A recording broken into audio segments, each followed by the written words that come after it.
Hey y'all, it's your girl, Chi the Reality Queen, and I am here to bring you Robe Chronicles, where we discuss the most recent reality TV shows that I'm watching and you should be watching too. Today's episode is going to be about Real Housewives of Potomac, which is on Bravo. This most recent episode that aired New Year's Day, January 1st, was season 7, episode 12, Mic Drop. So, this episode was ridiculous. Like, this season has been ridiculous, and I'm so sorry to be starting y'all on like episode 12 because I should have started on episode 1, but we just gonna get into it. I have been delaying, and I knew that if I didn't just record, I would have delayed till next season, and we needed to get into it now. So, this most recent episode was about the Grand Dame, Karen Huger, having her La Dame Experience live show, which comes on the heels of the Reasonably Shady live show, which was good-ish. So that is the whole purpose of this episode. The culmination of this episode is to get to the La Dame Experience, which Karen Huger is my girl, so very little shade on that one. So to start off, I can't even remember how the episode starts off, but I know what I want to talk about because certain things did not sit right with me.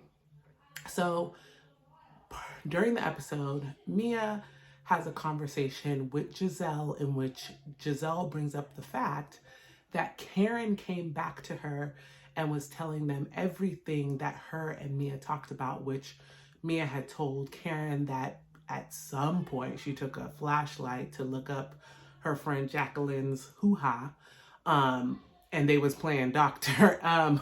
Not sure why she was doing that, but whatever. You're entitled to do whatever you want with your hoo-ha and your friend's hoo-ha as long as it's consensual. So Mia, I guess, is offended.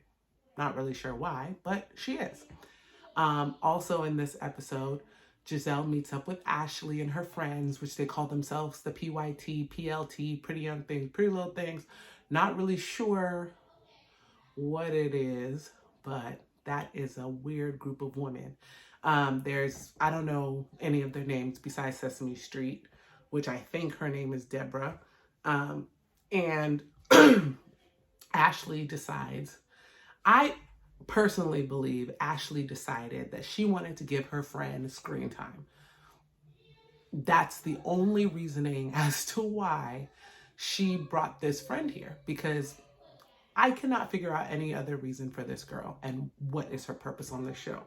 Because since last episode or two episodes ago, she has been claiming and swearing that Candace, another housewife's husband, Chris, was trying to flirt with her and, be flirty with her at the spring fling. See, I told you I should have started from episode 1. I'm starting here, but we gonna get it together. And finally on this episode, when she was having the conversation and she was telling it to Giselle and the rest of the PLT, PYT, which included 2 other women that I don't know who they are, they were showing the Bravo editing, the real MVPs of this season, were showing what actually happened. And she was like, Chris came over and slid over and put his elbow on the table and was trying to flirt with her. And none of that happened. As the camera showed, none of it happened. But she went and she told that story and she was adamant about it. And you know what I've noticed? Women will lie. They will lie just because. And I think what it is Ashley's getting a divorce from her weird, creepy husband, and she wants other people to feel her pain.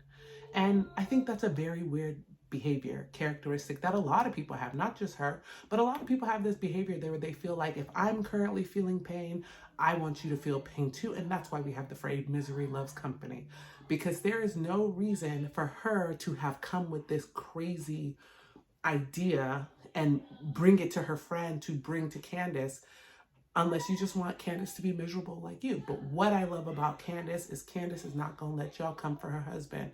She don't let her mama come for her husband, so why she don't let you come for her husband? And she let her mama come for her any which way. But she draws the line at Chris, and I love that for her. And I'll be honest, Candace has not always been my favorite person on this show, but I do love how she rides for her husband and her husband rides for her. But this girl, Sesame Street, or Deborah, has also decided that now she wants to throw Eddie in the mix. And she talking about Happy Eddie came over and was also flirting with her and the other girls. And that's Wendy, another housewife's husband. And it's really interesting that they are coming for the two housewives who have really solid marriages, but they're just young. Because I think Karen and Ray have a solid marriage, but Ray's a little bit older. So it's not as, I guess, fun, because Giselle tried it about 2 seasons ago, talking about how Ray wanted her friend Erica Lyle, but Ray's an old man. Erica Lyle is a beautiful young woman, but it just didn't hit. It didn't hit the way I think she wanted it to, because no one really cared.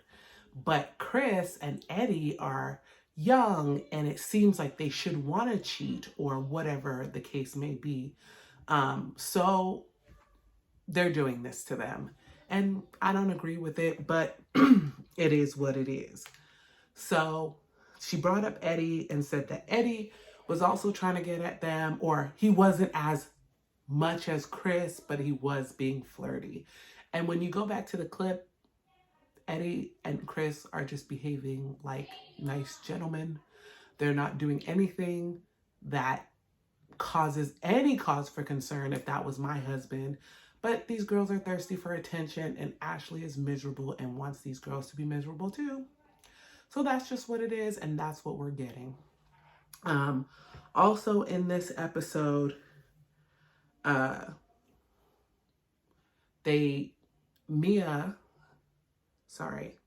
trying to remember what happened.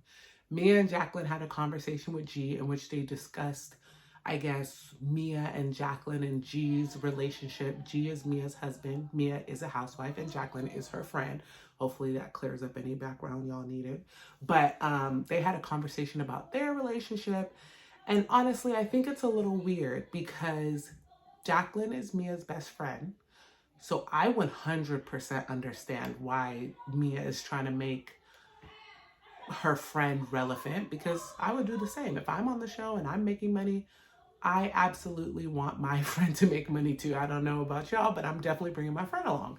So I get it. However, I do think that she's trying a little too hard. And I think Jacqueline really could just be there, but they're trying to bring her in, but I don't think they know what role they want her to play. I guess they don't want her to kind of get thrown to the wayside like Ascala was last year. Like, she was cool, but she really had no place. And if you can't find a place, then you don't stay. So I think that's kind of what they're trying to make it, so she has a set permanent place. And it sounds like that set permanent place is going to be in their relationship, but it's weird. I don't think it works.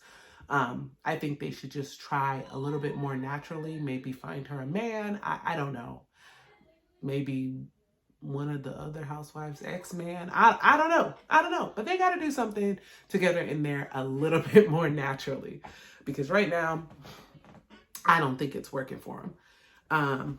But personally, I like Mia. I think Mia is a great housewife. Like, she's a little bit of a liar, probably a lot of bit of a liar. She doesn't mind telling all of her business. And I just kind of like her. I mean, she had her beef with Wendy 2 episodes ago, which I kind of wasn't feeling, but overall, I still think she's a great housewife. I do think that so let's get to the La Dame experience. I will start off by saying that live show looked like a lot of fun. I don't care what anybody says. I don't know if it had anything to do with La Dame products, La Dame candles, La Dame perfume. I don't think it had nothing to do with any of that, but the show did look fun. And I think one thing that Karen did that was really smart was she picked a space she knew she could fill. And I think that was the problem that Robin and Giselle had. Robin is another housewife. Giselle is another housewife. Is they picked a space that was too big. And I think they went off their maybe monthly podcast listeners and was like, we have hundreds of thousands of podcast listeners each month. That means we can fill an auditorium. However, that's not really what that means. And I think they just didn't understand their numbers and their fan base that well. Or maybe it just was marketing and they weren't able to get the event out as well as they should have. But either way, it wasn't full, and the Ladom experience was.